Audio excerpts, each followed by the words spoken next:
The Boeing 737 MAX crisis, a wake-up call for the aviation industry. The Boeing 737 MAX crisis is one of the most significant and tragic events in aviation history, reshaping the way the industry approaches safety, corporate responsibility, and regulatory oversight. The two deadly crashes of Lion Air Flight 610 and Ethiopian Flight 302, which occurred in October 2018 and March 2019, respectively, not only led to the loss of 346 lives, but also sparked an intense global debate about the safety of modern aircraft, the reliability of automated systems, and the transparency of manufacturers and regulators. This narrative is sponsored by Poly Speaks For You. The creator of Poly Speaks For You has always been passionate about empowering individuals, especially those with disabilities or learning challenges, through text-to-speech and voice recognition technology. Poly Speaks For You isn't just a tool. It's a bridge for people to communicate and interact with the world in a meaningful way. By blending historical storytelling with cutting-edge tech, the creator showcases how powerful a voice can be, whether telling your own story or preserving history. So hit that like, share, and subscribe button and help this channel grow. Now back to the story. The triggering events: two deadly crashes. On October 29, 2018, Lion Air Flight 610, a Boeing 737 MAX 8, crashed into the Java Sea just 13 minutes after taking off from Jakarta, Indonesia.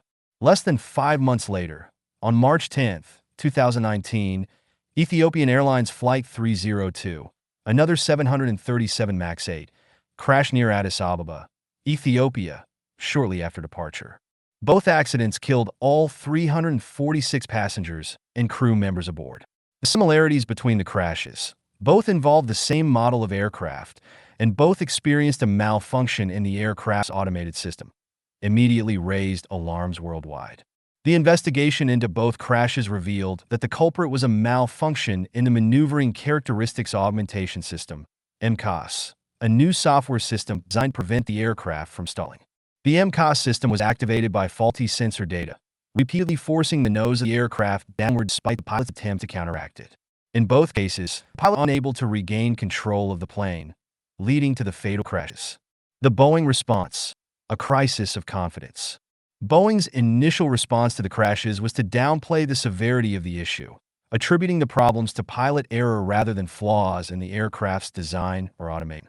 However, as more information came to light, it became clear that the MCAS system was not properly explained to pilots, and Boeing had not fully disclosed its operation or potential dangers to the regulatory bodies or the airline operators.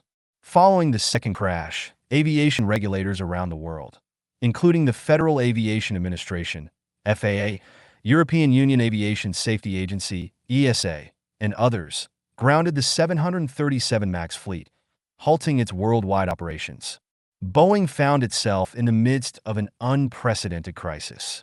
The grounding of the 737 MAX was the first such global grounding of a commercial airliner in nearly 40 years.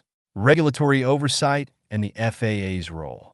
The grounding of the 737 MAX raised significant questions about the role of aviation regulators, particularly the FAA. It was revealed that the FAA had delegated much of the responsibility for certifying the 737 MAX to Boeing itself, a practice known as self-certification. Boeing had extensive influence over the certification process, and it became apparent that the company had downplayed the risks of the MCAS system to expedite the aircraft's entry into service. In the wake of the crashes, the FAA and other regulatory bodies came under scrutiny for their lack of oversight. Critics argued that the FAA's close relationship with Boeing had compromised its ability to act independently and prioritize safety above all else. The disaster led to calls for greater transparency in the certification process and more robust oversight of manufacturers. To address these concerns, the FAA and other global regulators introduced new safety protocols and checks. They revamped the certification process to ensure that all aspects of an aircraft, including software systems like MCAS, were thoroughly tested and adequately communicated to pilots. Additionally, the FAA required changes to the 737 MAX's design, including updates to the MCAS system to make it less prone to failure and better communicate its activation to pilots. The role of automation in modern aircraft. The 737 MAX crisis also raised broader questions about the increasing reliance on automation in modern aircraft. The MCOS system was designed to enhance safety by preventing the aircraft from stalling. But when the system malfunctioned, it had disastrous consequences. This brought into sharp focus the risks associated with over-reliance on automated systems in aviation. In the case of the 737 MAX, the automation that was meant to improve safety became a deadly vulnerability. The system's reliance on a single sensor to determine whether the aircraft was at risk of stalling meant that a single malfunctioning sensor could trigger a catastrophic chain of events. This highlighted the need for a balance between automation and human control and raised concerns about how pilots were being trained to deal with such failures. Aviation experts called for more rigorous training programs for pilots to ensure they were prepared for emergencies where automated systems failed or behaved unpredictably. The tragedy also underscored the need for manufacturers to ensure that automated systems were fully transparent and that their operation was clearly communicated to pilots and regulators. Corporate culture and the fallout at Boeing. Beyond the technical and regulatory failures, the 737 MAX crisis revealed deep problems within Boeing's corporate culture. The company's leadership, particularly CEO Dennis Muhlenberg, came under fire for failing to act on concerns raised by employees about the safety of the aircraft. Internal documents and whistleblower testimonies revealed a culture of cost-cutting and pressure to meet deadlines, which resulted in safety issues being overlooked or dismissed. Boeing's reputation took a massive hit, and the company faced billions of dollars in compensation claims from airlines, suppliers, and the families of the victims. The financial impact was immense, and Boeing's stock price plummeted, making it one of the most costly corporate disasters in history. In response to the crisis, Boeing announced changes to its internal safety culture. The company promised to prioritize safety above all else and introduced new processes for reviewing aircraft designs and addressing safety concerns. Boeing also overhauled its leadership, with Muhlenberg being replaced by David Calhoun as CEO in early 2020. However, the damage to Boeing's reputation was done, and rebuilding trust with airlines, passengers, and regulators would be a long and difficult process. Financial consequences for Boeing and the aviation industry. The financial toll on Boeing was staggering. In addition to paying billions in fines, settlements, and compensation, the company faced a significant drop in orders for the 737 MAX, which had been its best-selling aircraft.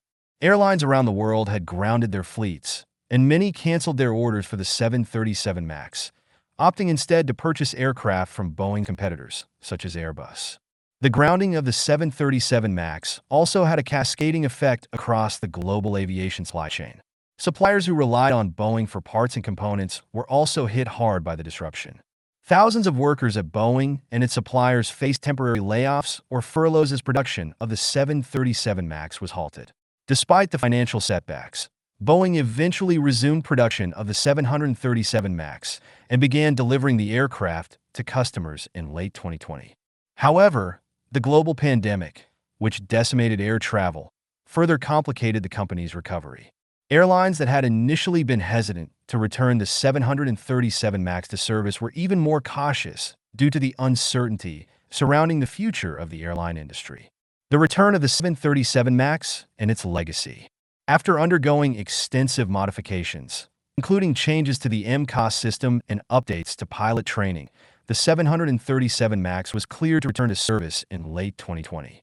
The aircraft was recertified by the FAA and other global regulators, and airlines began gradually reintroducing it to their fleets.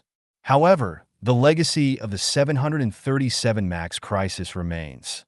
The 737 MAX tragedy will forever be linked to one of the darkest chapters in aviation history. It has prompted significant changes in aviation safety regulations, certification processes, and corporate culture. The crisis has also raised important questions about the role of automation in modern aviation and the need for better pilot training to handle failures in automated systems. As the 737 MAX gradually returns to the skies, the industry is left to reflect on the lessons learned from this disaster. The hope is that these lessons will lead to a safer and more transparent aviation industry, where the safety of passengers is never compromised for the sake of profits or speed. If you've enjoyed this video, don't forget to like, share, and subscribe. To learn more about South Africa's leading accessibility software, visit www.polispeaks4u.co.za and support this meaningful dyslexic initiative. Thank you for watching.